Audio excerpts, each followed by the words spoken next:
Hello दोस्तों, नमस्कार, राधे राधे।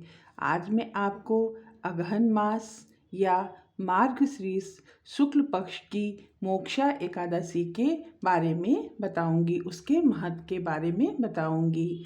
उससे पहले आप मेरे चैनल को सब्सक्राइब करें, लाइक करें, शेयर करें अगर मेरी दी हुई जानकारी आपको अच्छी लगती हो तो।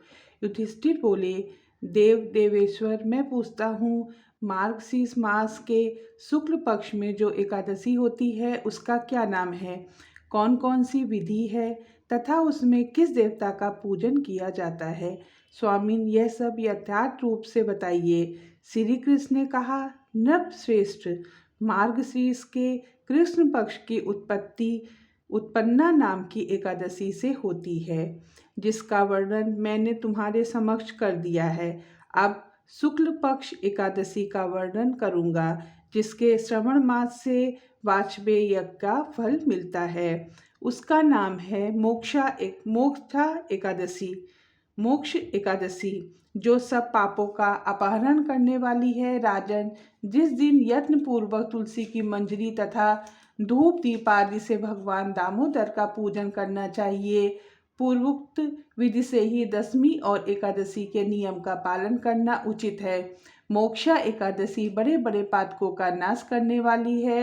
उस दिन रात्रि में मेरी प्रसन्नता के लिए नृत्य, गीत और स्तुति के द्वारा जागरण करना चाहिए। जिसके पितर पापवश नीच योनि में पड़े हों, वे इसका पुण्य दान करने से मोक्ष को प्राप्त होते हैं। इसमें तनिक भी संदेह नहीं है। पूर्व काल की बात है। वैष्णवों से विभूषित परम रमणीय चंपक नाम नगर में वैखानस नामक राजा रहते थे।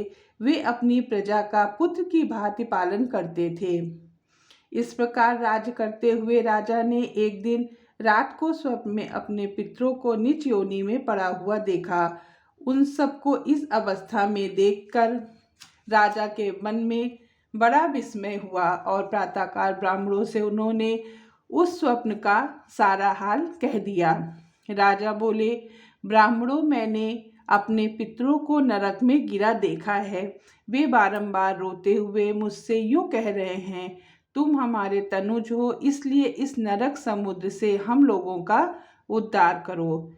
इस रूप में तो मुझे पितरों के दर्शन हुए हैं, इससे मुझे चैन नहीं मिलता। क्या करूं, कहाँ जाऊं, मेरा हृदय रुंधा जा रहा है। यह व्रत और तप और वह योग जिसमें मेरे पूर्वज तत्काल नरक से छुटकारा पा जाएं, बताने की कृपा करें। मुझ बलवान एवं साहसी पुत्र के जीते जी मेरे माता पिता घोर नरक में पड़े हुए हैं, अतः ऐसे पुत्र से क्या लाभ। ब्राह्मण बोले, राजन, यहाँ से निकट ही पर्वत मुनि का महान आश्रम है। वे भूत और भविष्य के ज्ञाता हैं। नृप श्रेष्ठ, आप उन्हीं के पास चले जाइए। ब्राह्मणों की बात सुनकर महाराज वैखानस शीघ्र ही पर्वत मुनि के आश्रम पर गए।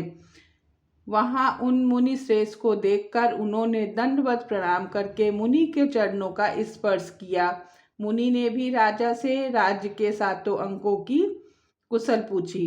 राजा बोले, स्वामिन, आपकी कृपा से मेरे राज के 7 अंग सकुशल हैं, किंतु मैंने स्वप्न में देखा है कि मेरे पितर नरक में पड़े हुए हैं। अतः बताइए, किस पुण्य के प्रभाव से उनका वहां से छुटकारा होगा।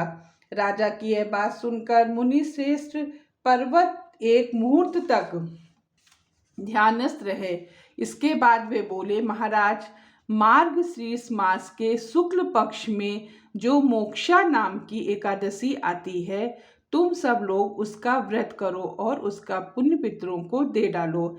इस पुण्य के प्रभाव से उनका नरक से उद्धार हो जाएगा। भगवान श्री कृष्ण कहते हैं, युधिष्ठिर, मुनि की यह बात सुनकर राजा पुनः अपने घर लौट आए।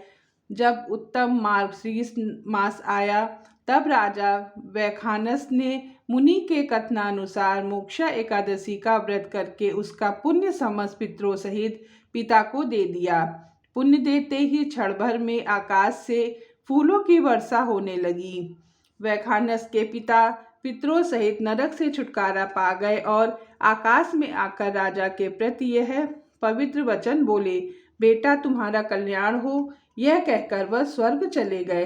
राजा जो इस प्रकार कल्याणमयी मोक्षा एकादशी का व्रत करता है उसके पाप नष्ट हो जाते हैं और मरने के बाद मोक्ष प्राप्त कर लेता है। यह मोक्ष देने वाली मोक्षा एकादशी मनुष्यों के लिए चिंतामणि के समान समस्त कामनाओं को पूर्ण करने वाली है। इस महात्म्य के पढ़ने और सुनने से वाजपेयी यज्ञ का फल मिलता है। नमस्कार दोस्तों, मिलते हैं नए वीडियो के साथ में। राधे राधे।